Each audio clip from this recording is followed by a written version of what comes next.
ಪ್ರಣಾಮ ಸಲ್ಲಿಸಿ ಮುಂದಿನ ಕಾರ್ಯಕ್ರಮ.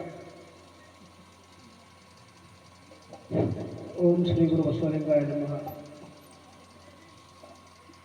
ಪೂಜ್ಯರ ಪಾದಕ್ಕೆ ಹಣಿಮಣಿದು ಕೃಷಿ ಕೃತ್ಯವ ಮಾಡಿ ಬದುಕುವ ಸದ್ಭಕ್ತನ ಪಾದವ ತೋರಿಸಯ್ಯ. ಆತನ ತನು ಶುದ್ಧ, ಆತನ ಮನ ಶುದ್ಧ, ಆತನ ಭಾವ ಶುದ್ಧ.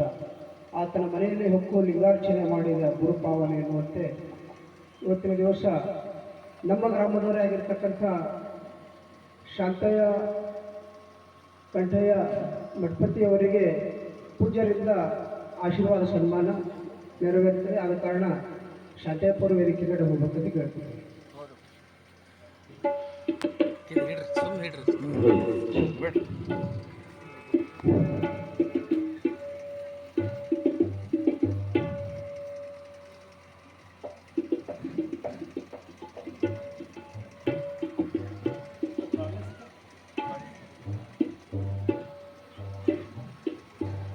ಎಲ್ಲ ಶರಣ ಬಂಧುಗಳೇ, ನಮ್ಮ ಮಠದ ಮುಖ್ಯ ಲೆಕ್ಕಾಧಿಕಾರಿ ನಿಮ್ಮೂರಿನವರೇ ಶಾಂತಯ್ಯ ಸ್ವಾಮಿಯವರು ಪ್ರಾಮಾಣಿಕವಾಗಿ, ನಿಜವಾದ ಪ್ರಾಮಾಣಿಕತೆ ಅಂದರೆ ಶಾಂತಯ್ಯ ಸ್ವಾಮಿನೇ. ಅಂಥ ಶಾಂತಯ್ಯ ಸ್ವಾಮಿಯವರು ನಿಮ್ಮೂರವರೆಲ್ಲರೂ ಬಂದು ನಮಗೆ ಕರೆದ್ರಿ. ಈ ಸುಮಾರು ವರ್ಷಗಳಿಂದ ಅವ್ರ ಸೇವೆಯನ್ನು ಮಾಡ್ತಾರೆ. ಅದನ್ನು ಎಂಥದ್ದು ಬಂಗಾರ ಇದ್ದರೂ ಅವರನ್ನು ಕಣ್ಣೆತ್ತಿ ನೋಡೋಂಗಿಲ್ಲ.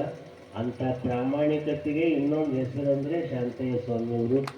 ಅಂಥ ಸ್ವಾಮಿಯವರು ಇವತ್ತು ನಮಗೆಲ್ಲ ಇಲ್ಲಿ ಕರ್ಕೊಂಡು ಬಂದು ಅವ್ರ ಜೊತೆ ನೀವೆಲ್ಲ ಮಂಡಳಿಯವರು ಎಲ್ಲರೂ ಸೇರಿ ಕಾರ್ಯ ಮಾಡ್ತಾಯಿದ್ದೀರಿ. ಇದೇ ರೀತಿ ಮಾಡಿರಿ ಅಂತ ಹೇಳಿ ಮುಂದಿನ ಕಾರ್ಯಕ್ರಮವನ್ನು ನಡೆಸ್ಕೊಡ್ತಾರೆ.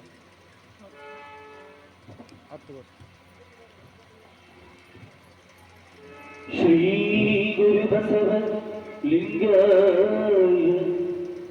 ಬಸವೇಶನೇ, ಬಸವರಾಜನೇ, ಬಸವಣ್ಣನೇ, ಬಸವ ತಂದೆ, ಬಸವ ಕೃಪಾನಿಧಿ, ಬಸವ ಪರಮೇಶ್ವರೀಶ್ವರ, ಬಸವ ಪ್ರಮಥಾದಿದೇವ, ರಕ್ಷಿಸು ಬಸವ, ರಕ್ಷಿಸು ಬಸವ, ರಕ್ಷಿಸು ಬಸವ. ಜಯ ಗುರು ಬಸವೇಶ್ವರ ಮಹಾದೇವ್. ವಿಶ್ವ ಗುರು ಬಸವೇಶ್ವರ ಮಹಾತ್ಮ ಕಿ ಜೈ. ಸಕಲ ಶರಣ ಸಂತನ ಕಿ ಜೈ. ದಯವಿಟ್ಟು ಎಲ್ಲರೂ ಎದ್ದು ನಿಲ್ಲಬೇಕು. ಮಂಗಲ